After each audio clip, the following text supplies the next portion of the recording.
Hello everyone, Radhe Radhe. কেমন আছো তোমরা সবাই? আশা করছি সবাই খুব ভালো আছো, আর আমরাও খুব ভালো আছি। আমার নতুন আর একটা ভিডিওতে তোমাদের সকলকে অনেক অনেক স্বাগত। তো কিছুদিন আগে আরিয়ানের জন্মদিনের ভিডিও তোমাদের সাথে শেয়ার করেছিলাম, আর আজকে শেয়ার করছি আরিয়ান জন্মদিনেতে কী গিফট পেলো। হ্যাঁ, এত বড় বক্সটা দেখছো না, এটা আরিয়ানের জন্মদিনে গিফট পেয়েছে। পুরো জন্মদিনের এক সপ্তাহ পর গিফটটা এসেছে, অনলাইন থেকে অর্ডার দেওয়া ছিল তো তাই। জন্মদিনটা পুরো বাসি হয়ে গেছে, জন্মদিনের গিফট টাটকে এসেছে। তো যাই হোক, এই গিফটটা কিন্তু আরিয়ানের মামা আরিয়ানকে গিফট করেছিল। এবছর জন্মদিন তো সেরকমভাবে সেলিব্রেশন করা হয়নি, তোমরা ভিডিওটা দেখেইছো।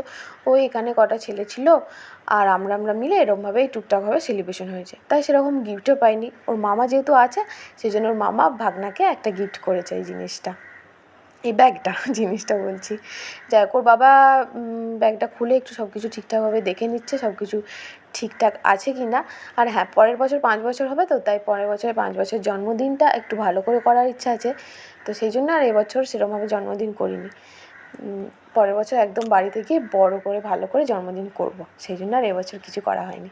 তারপরে দেখো, আরিয়ানের বাবা আরিয়ানকে ঘুম থেকে ডাকছে, ও ঘুমাচ্ছিল, দুপুরবেলা এসেছে তো ব্যাগটা। তো ও ঘুম থেকে উঠে তো একদম অবাক হয়ে বসে গেছে, উঠে এসে ডাইরেক্ট কার্টুনটাই দেখছে। ছোটো বাচ্চারা ব্যাগটা কী বোঝে বলো, ওরা তো কার্টুনই বোঝে। তো সেই জন্যই ওর পছন্দ মতন কার্টুনটাই নেওয়া হয়েছে। ব্যাগটা আমার পছন্দ মতন, কিন্তু বাইরের পেন্টিংটা কার্টুনটা ওর পছন্দ মতন, যেহেতু ওর জন্মদিনের ব্যাগ, সেই জন্য। ওকে যখন অনলাইনে মানে ফোনে দেখাচ্ছিলাম, তখনই ও কত আনন্দ করছিল যে হ্যাঁ, স্পাইডারম্যান ব্যাগ। তো এখন যখন চোখের সামনে দেখছে, তো আরও আনন্দ পাচ্ছে, দারুণ আনন্দ পেয়েছে। তো যাই হোক, সব থেকে ভালো জিনিস আমি এইটা পেয়েছি। ও দেখো, ব্যাগ নিয়ে খেলা করছে আর আমি পটপটি নিয়ে খেলা করছি।